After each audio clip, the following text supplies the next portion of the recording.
E commerce इन 2023 काफ़ी कुछ बदल गया है। अगर अब आप साल 2023 में आप ई कॉमर्स करने का मूड बना रहे हैं या आप ई कॉमर्स सेलर हैं, आप अमेजोन, फ्लिपकार्ट, जियो मार्केट, मीशो या इट्सी जैसे प्लेटफॉर्म पे ऑनलाइन सेलिंग करते हैं, तो मैं आपको बताऊं, साल 2016 जब मैंने अपनी ई कॉमर्स जर्नी स्टार्ट की थी और मैंने डिफरेंट मार्केट प्लेसेस पे सेलिंग करना स्टार्ट किया था, तो 2016 से लेके 2023 तक ई कॉमर्स में बहुत बड़े बदलाव हुए हैं। और अगर आप ई कॉमर्स में सक्सेस पाना चाहते हो, आप फ्लिपकार्ट, अमेजोन, मीशो, जियो मार्ट जैसे प्लेटफॉर्म पे या इट्सी पे अच्छी सेलिंग करना चाहते हो, तो कुछ ऐसी पॉलिसीज हैं जिनको आपको ध्यान में रखना पड़ेगा।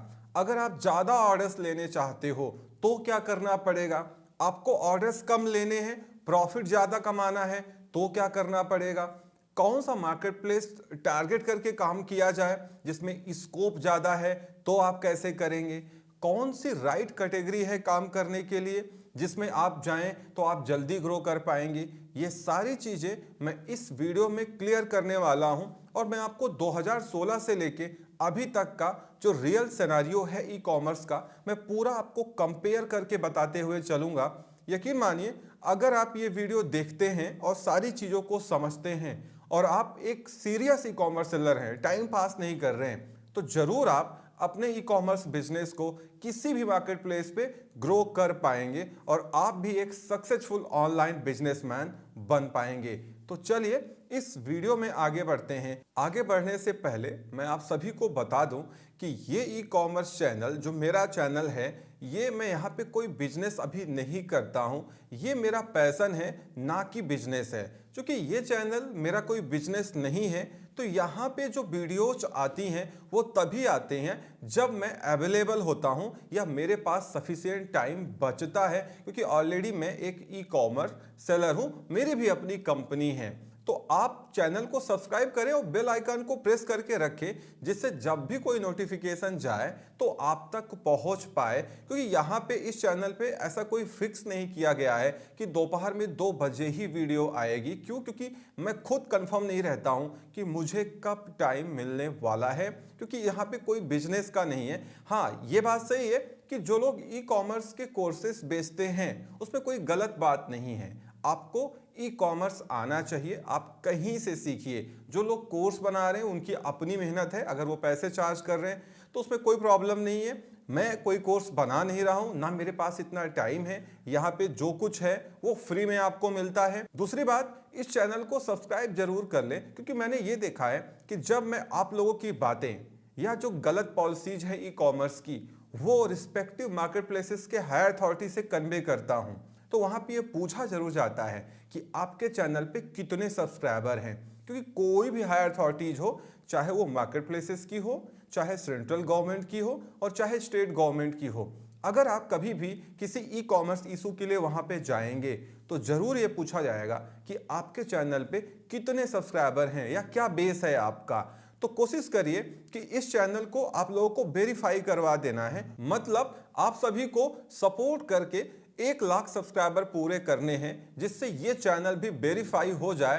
तो उसके बाद क्या होगा कि चाहे वो अमेजोन हो, चाहे मिस्टर अमित अग्रवाल हो, मिस्टर मनीष तिवारी हो, मिस्टर जेफ बेजोस तो अब ये चीज देखते नहीं है, ऐसे ही फ्लिपकार्ट की अथॉरिटीज हैं या सेंट्रल गवर्नमेंट की कॉमर्स मिनिस्ट्री है, अगर कोई गलत पॉलिसीज आती हैं या सर्च इंजन में कुछ हेराफेरी हो रही है और हमारे पास फुल प्रूफ है, तो जरूर मैं उनको पहुंचा पाऊंगा या उनके तक ये चीजें ले जा पाऊंगा। बहुत कम सब्सक्राइबर होने पे प्रॉब्लम ये है ना कि वो सारी चीजें वो लोग सुनेंगे भी नहीं, वहां पे अपॉइंटमेंट भी नहीं मिलेगा और हम सारी चीजें वहां रख भी नहीं पाएंगे।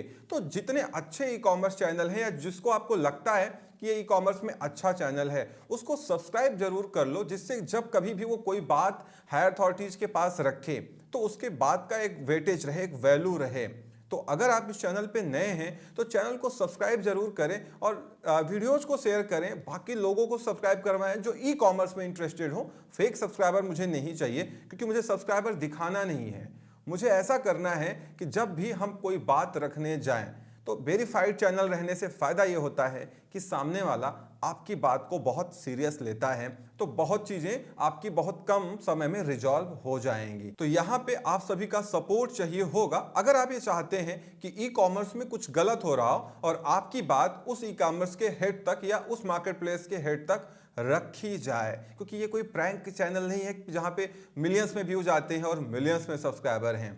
ये चैनल्स चाहे जो भी कॉमर्स के चैनल्स हैं इंटरनेट पे, वहां पे आप देखेंगे लिमिटेड नंबर ऑफ सब्सक्राइबर्स हैं एंड व्यूज हैं। क्यों? क्योंकि यहाँ पे हम जितने भी सेलर्स हैं या जितनी भी कंपनीज हैं वो ई कॉमर्स की हैं जो कि बहुत लिमिटेड हैं, जो ऑनलाइन वीडियोस देखते हैं यूट्यूब पे। तो जरूर आप उन चैनल्स को सपोर्ट करें जिनको आप पसंद करते हैं, जिससे कभी भी कोई प्रॉब्लम आए तो आपकी बात को आगे रखा जाए। खासकर मैं तो आपके लिए बहुत सारे ट्वीट करता हूं, बहुत सारे मेल करता हूं, बहुत सारी चीजें ऐसी होती हैं जो आपको मालूम भी नहीं होती हैं और हम लोग बैकएंड से उसको ठीक करा देते हैं। कई बार हमने आपको इंडिकेट भी किया हुआ है। तो चलिए इस वीडियो में आगे बढ़ते हैं। देखिए, साल 2016 जब मैंने ई कॉमर्स स्टार्ट किया तो अमेजॉन, फ्लिपकार्ट, ये दोनों मार्केट प्लेसेस को मैंने टारगेट किया था। उस समय सेलर्स भी कम थे, कंपटीशन भी कम था और ये जो मार्केट प्लेसेस है ना, ये इंडिया में अभी इनके पास उतना सेलर बेस नहीं था। तो ये लोग सारे सेलर्स को बहुत ज़्यादा सपोर्ट करते थे और आपको खूब ऑर्डर्स मिलते थे। क्यों? क्योंकि एक तो सेलर बेस कम था, ऊपर से ये कंपनी सिर्फ और सिर्फ जो आपका कमीशन इनको जाता है उसी पे भरोसा रखती थी। इनको कैंपेन या एड से उस समय कोई मतलब नहीं था। 2016 में फ्लिपकार्ट और अमेजॉन ने धीरे धीरे कैंपेन में इंटर करना स्टार्ट तो किया था। थोड़े से ऊपर के बाद टॉप का और बॉटम का कैंपेन का होता था उस समय, लेकिन फिर भी ये कंपनीज एड्स पे ना फोकस करके सेलर्स की सेल बढ़वाते थे या सेल्स ज्यादा करते थे और उस कमीशन से अपने मुनाफे को बढ़ाते थे। लेकिन धीरे धीरे क्या हुआ, सेलर्स बढ़ते हुए चले गए। सेलर्स बढ़ते हुए चले गए तो कंपटीशन बढ़ा। कंपटीशन बढ़ने के साथ ही साथ ये जितनी भी कंपनीज हैं, इन्होंने ये देखा कि अगर हम किसी सेलर के प्रोडक्ट को सेल कराते हैं तो उसमें तो हमको एक लिमिटेड नंबर ऑफ कमीशन मिलता है। अगर ये प्रोडक्ट हम खुद बना के बेचने लगे तो प्रोडक्ट के बिकने के बाद जो मार्जिन है वो भी हमको मिलेगा और कमीशन किसी को देना नहीं है। तो जब कमीशन किसी को देना नहीं है तो उसका भी प्रॉफिट अपनी जेब में जा रहा है। तो धीरे धीरे अमेजॉन, फ्लिपकार्ट ने कुछ ऐसी कंपनीज बनाई इनडायरेक्टली या किसी कंपनी से टाई अप किया, मैं बहुत नाम तो यहां नहीं लूंगा। हुआ क्या कि वो कंपनीज बनाने के बाद ये कंपनीज कर क्या रही थी, इनके पास अपने मार्केट प्लेसेस की सारी इंफॉर्मेशन थी कि कौन सा प्रोडक्ट दिन में कितना बिकता है, कितनी सेल होती है। तो इन्होंने उन्हीं प्रोडक्ट्स को टारगेट किया और ये प्रोडक्ट खुद ही बनाने लगे। ऐसा करते करते साल 2018-19 आ चुका था। धीरे धीरे सेलर्स ने स्ट्राइक करना स्टार्ट किया, क्योंकि अगर अमेजॉन की बात करें तो उस जमाने में क्लाउडटेल, एपेरियो रिटेल प्राइवेट लिमिटेड, ये ऐसी कंपनीज थी अमेजॉन की जिसमें अमेजॉन का खुद का शेयर था, जो कि जो भी सेलर्स इन प्रोडक्ट्स को बेच रहे थे, जो क्लाउडटेल या एपेरियो बेच रहा था, या तो उन प्रोडक्ट्स की विजिबिलिटी बहुत कम हो जा रही थी या तो वो बिक ही नहीं रहे थे। क्यों? क्योंकि ये कंपनीज बल्क में मैन्युफैक्चरिंग करा रही थी और इनका जो सेल प्राइस था ना, उसको कोई भी सेलर बीट नहीं कर पा रहा था। और यही चीज फ्लिपकार्ट पे भी चल रही थी। तो हुआ क्या, जब इंडियन गवर्नमेंट को लगा कि यार ऐसे तो होगा क्या कि सारे जो सेलर्स हैं वो नाम के रह जाएंगे और ये कंपनीज तो सारा मुनाफा डकार जाएंगी, तो उसमें बहुत सारे रेगुलेशंस बने, रूल्स बने। एफडीआई जो फॉरेन डायरेक्ट इन्वेस्टमेंट का रूल था ना, उसको और स्ट्रिक्ट किया गया। तो जब इन लोगों की गर्दन पकड़ी गई तो धीरे धीरे जो इनकी स्पॉन्सर्ड कंपनीज थी ना, वो फंसने लगी। अब आगे हुआ क्या ना, जैसे आपने देखा होगा क्लाउडटेल ने अपना सारा ऑपरेशन सीज कर दिया, बंद कर दिया। एपेरियो भी बंद करने की तैयारी में लगा हुआ है। लेकिन फिर भी ये कंपनीज तरह तरह के हथकंडे अपनाती रहती हैं और कहीं ना कहीं इनडायरेक्ट तरीके से अपने ब्रांड्स को बना लेते हैं और उनको सेल कराते हैं। मैं ऐसा नहीं कह रहा हूं, आप इंटरनेट पे बहुत सारे आर्टिकल्स पढ़ेंगे प्रूफ के साथ में, ये सारी चीजें आपको वहां पे मिलने वाली है। तो अगर आपके दिमाग में ये आ रहा हो कि यार मैं कैसे ग्रो कर पाऊंगा अमेजॉन, फ्लिपकार्ट जैसे मार्केट प्लेसेस पे, तो मैं आपको बता दूं, यहाँ पे ग्रो करने के दो रामबाण हैं, दो अच्छे तरीके हैं।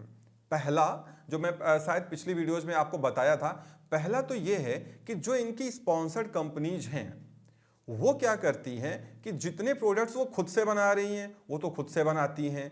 जो प्रोडक्ट उनको दूसरे सेलर का पसंद आता है और उनको नहीं मिल पाता है, या कुछ ऐसी कॉम्प्लेक्सिटी है कि वो प्रोडक्ट अभी मैन्युफैक्चर नहीं हो सकता है।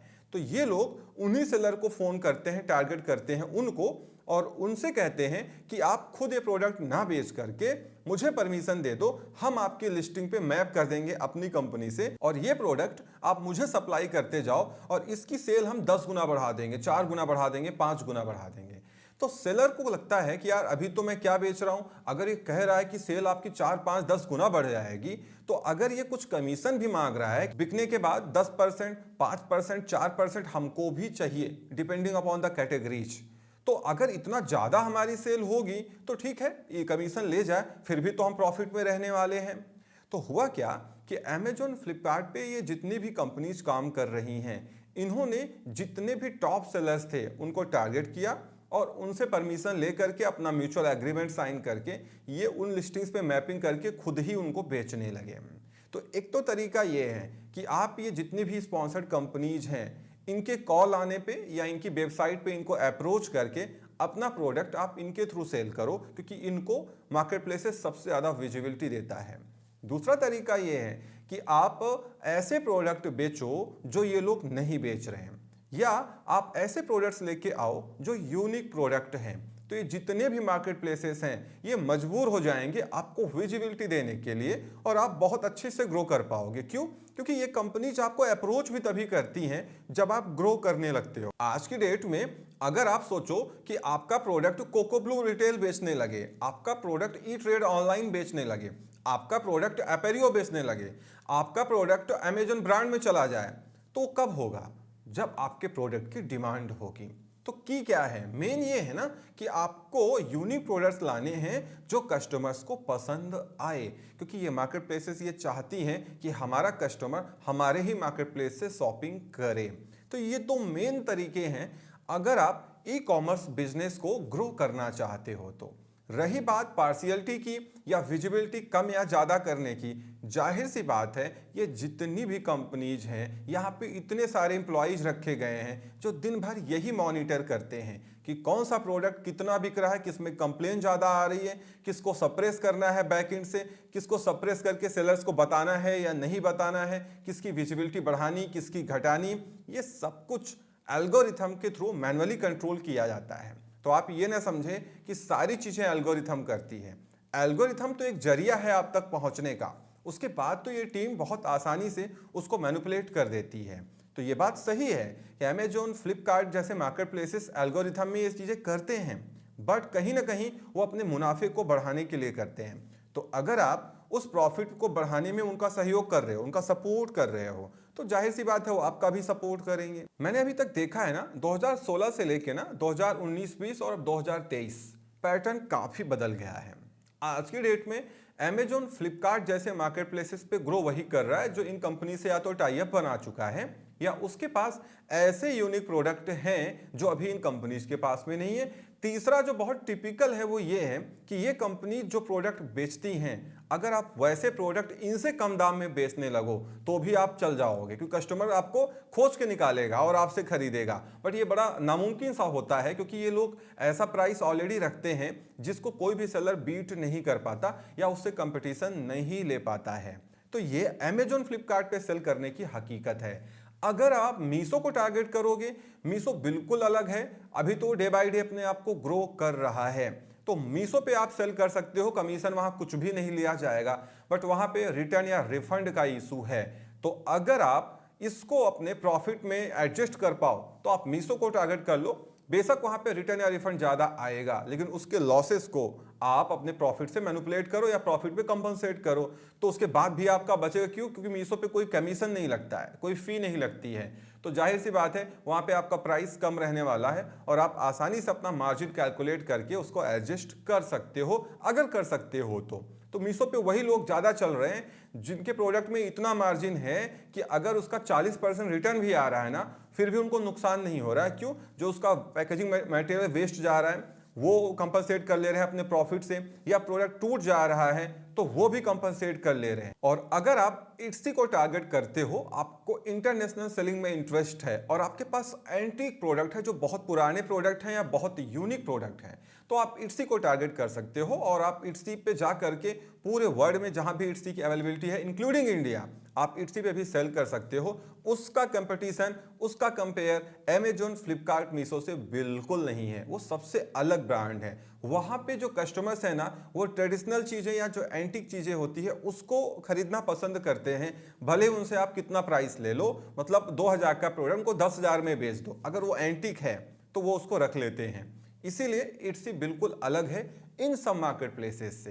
तो ये रियल सिनेरियो है जो अभी ई कॉमर्स में चल रहा है, वो चाहे अमेजोन हो, वो चाहे फ्लिपकार्ट हो। अमेजोन ये चीज ज्यादा करता है, फ्लिपकार्ट उसका कह सकते हैं कि फ्लिपकार्ट पे चीजें 60% हैं, अमेजोन से 40% कम है, बट अमेजोन पे ये सारी चीजें बहुत ज्यादा है। और धीरे धीरे अमेजोन, फ्लिपकार्ट एड्स पे बहुत ज़्यादा फोकस कर रहे हैं, कैंपेन पे बहुत ज़्यादा फोकस कर रहे हैं, क्योंकि इसमें इनको बहुत ज़्यादा प्रॉफिट मिलता है। क्योंकि एक तो एड्स चलाने का पैसा, ऊपर से आइटम बिका तो कमीशन का पैसा। इसीलिए अब ये कंपनीज धीरे धीरे आप देखेंगे अगले 1-2 सालों में पूरा फोकस कैंपेन पे लगा देंगी, क्योंकि वहां इनका मुनाफा बहुत ज़्यादा है। तो आज की डेट में अगर आपको जल्दी ग्रो करना है तो आपको कैंपेन का सहारा लेना पड़ेगा। आपको स्पॉन्सर्ड एड्स चलाने पड़ेंगे, वीडियो एड्स चलाने पड़ेंगे।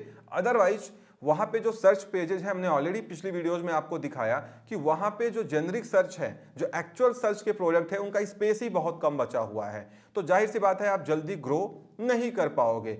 लेकिन अगर आप कैंपेन या एड्स का सहारा लेते हो तो आप जल्दी ग्रो कर पाओगे अपने बिजनेस को। लास्ट बट नॉट लीस्ट, जो आप लोग मुझसे पूछते हैं कि किस कैटेगरी को टारगेट करें, मैं आपको बता दूं, कैटेगरी आप कोई टारगेट करो, जो कैटेगरी आपके दिमाग में आए। आप अमेजोन, फ्लिपकार्ट पे जाके देखो कि वैसे प्रोडक्ट्स बाकी लोग कितने में बेच रहे हैं, आपको वो प्रोडक्ट कितने में पड़ रहा है, अगर आप बाहर से ला रहे हो या आप खुद मैन्युफैक्चर कर रहे हो, और आप अगर उस दाम पे बेचो या उससे कम में बेचो तो आपका कुछ बचेगा या नहीं बचेगा। अगर बच रहा है और आप उससे कम में बेच सकते हो तो वो कैटेगरी आपके लिए सुपीरियर होगी। आपको ये सोचने की जरूरत ही नहीं कि और कौन सी कैटेगरी में जाएं। दूसरी बात, अगर आप ऐसी कैटेगरी को टारगेट करते हैं जैसे फैशन है, लाइफ स्टाइल है, जिसकी डिमांड बहुत ज्यादा है, तो याद रखना वहां कंपटीशन भी बहुत ज्यादा है। और अगर आप ऐसी कैटेगरी को टारगेट करते हो जो माइक्रो है, तो वहां पे डिमांड भी कम है, कंपटीशन भी कम है। डिपेंड ये करेगा कि आपकी क्या चॉइस रहने वाली है। आप ज़्यादा ऑर्डर लेना चाहते हो मुनाफा कम रख करके, या कम ऑर्डर लेना चाहते हो मुनाफा ज़्यादा रख के। तो कम ऑर्डर, प्रॉफिट ज़्यादा तभी होगा जिस कैटेगरी में कंपटीशन कम होगा। अदरवाइज अगर हाई कंपटीटिव कैटेगरी है और आप बहुत प्राइस बढ़ा के बेचने लगोगे तो कोई पूछेगा नहीं आपको। तो इस तरीके से ये फैक्टर डिसाइड करता है कि आपको, आपके लिए कौन सी कैटेगरी आपको सूट करेगी।